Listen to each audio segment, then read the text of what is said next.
తన కోసం కట్టిన తాజ్మహల్ను లోకులు మాత్రమే చూస్తున్నారు కానీ ముంతాజ్ చూడడం లేదు కదా.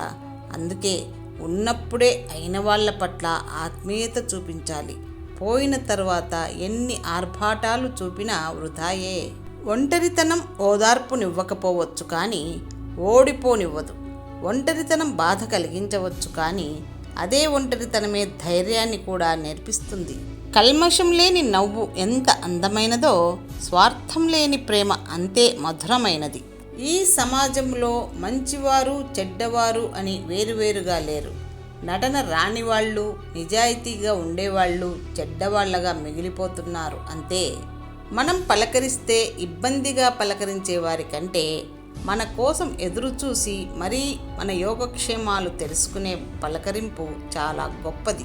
అవసరానికి ఆదుకునే స్నేహం, అవసరమైనప్పుడు ప్రేమను పంచే బంధం, కష్టాల్లో దారి చూపే గురువు, కష్టమైన ముందుకు నడిపే దేవుడు అంత సులువుగా ఎవరికీ దొరకడు. ఆకలితో ఉన్న జంతువు కన్నా అత్యాశతో ఉన్న మనిషే ప్రమాదకరం. అలవాట్లు సరిగా లేకపోతే ఎంతటి ధనవంతుడైనా బికారిగా మారతాడు.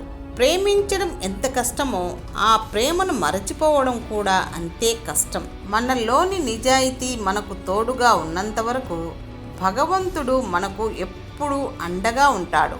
ఎవరిని బలవంతంగా మనతోనే ఉండాలని కోరుకోకూడదు. మనం వారికి నచ్చితే మనతోనే ఉంటారు. విమర్శలకు భయపడవద్దు. ఎదురుగాలిలోనే గాలిపటం పైకి లేస్తుంది. మీరు గనక చెప్పుడు మాటలు వింటే మీ లైఫ్ని మీరు నాశనం చేసుకున్నట్లే. లైఫ్లో ఈ 3 విషయాలు మరచిపోవద్దు. ఎవరి వద్ద చేయి చాచవద్దు, ఎవరికి భయపడవద్దు, ఎవరి మీద ఆధారపడవద్దు. పొడుగ్గా ఉన్నావని గర్వపడకు. పొట్టిగా ఉన్న వాళ్ళ ముందు తలదించే మాట్లాడాలి. గుర్తుంచుకో, విలువ అనేది మనకు మనం నిర్మించుకున్న కంచుకోట లాంటిది. ఒక్క మాట జారిన ప్రతిసారి మనసు బీటలు పడుతుంది. అందుకే మనం మాట్లాడే ప్రతి మాట జాగ్రత్తగా మాట్లాడాలి. చూసేవాళ్ళు చుట్టూ లేకున్నా సరే పుష్పం వికసించక మానదు. నీ పని నువ్వు నిశ్శబ్దంగా చేసుకుంటూ వెళ్ళు. నిన్ను ఇష్టపడేవాళ్ళు నీ కోసం దారి వెతుక్కుంటూ వస్తారు. ఎవరి మీదైనా అలిగే ముందు కాస్త ఆలోచించి అడుగేయండి. ఈ రోజుల్లో బుజ్జగించే వారికన్నా వద్దని వెళ్ళిపోయే వాళ్ళే ఎక్కువ.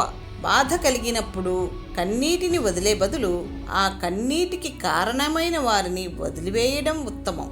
మనిషి నవ్వే క్షణాలు అబద్ధం కావచ్చు కానీ ఏడ్చే క్షణాలు మాత్రం ఖచ్చితంగా నిజాలే. బంధంగా పుట్టకపోయినా అనుబంధంగా రూపుదిద్దుకొని కలిసిన సమయం నుండి కడదాకా నీడనిచ్చేది స్నేహం. శరీరానికి మరణం ఒక్కసారే కానీ మనసుకు మాత్రం తప్పు చేసిన ప్రతిసారి. కొన్ని సంఘటనలు చేదుగా ఉన్నా మనకి మంచి గుణపాఠాన్ని నేర్పుతాయి. నీ ధ్యేయంతో నువ్వు గెలవాలంటే నీకు ఏకాగ్రత చిత్తంతో కూడిన అంకిత భావం కావాలి. చెయ్యాలన్న తాపత్రయం ఉంటే ఏ పనైనా సాధ్యమే. రూపవతి అయిన భార్య భర్తకు శత్రువు.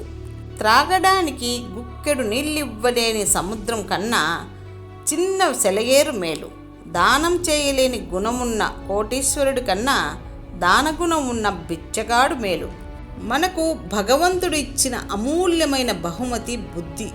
దాన్ని ఉపయోగించుకోకపోవడం మన అజాగ్రత్త, అశ్రద్ధ అవుతుంది.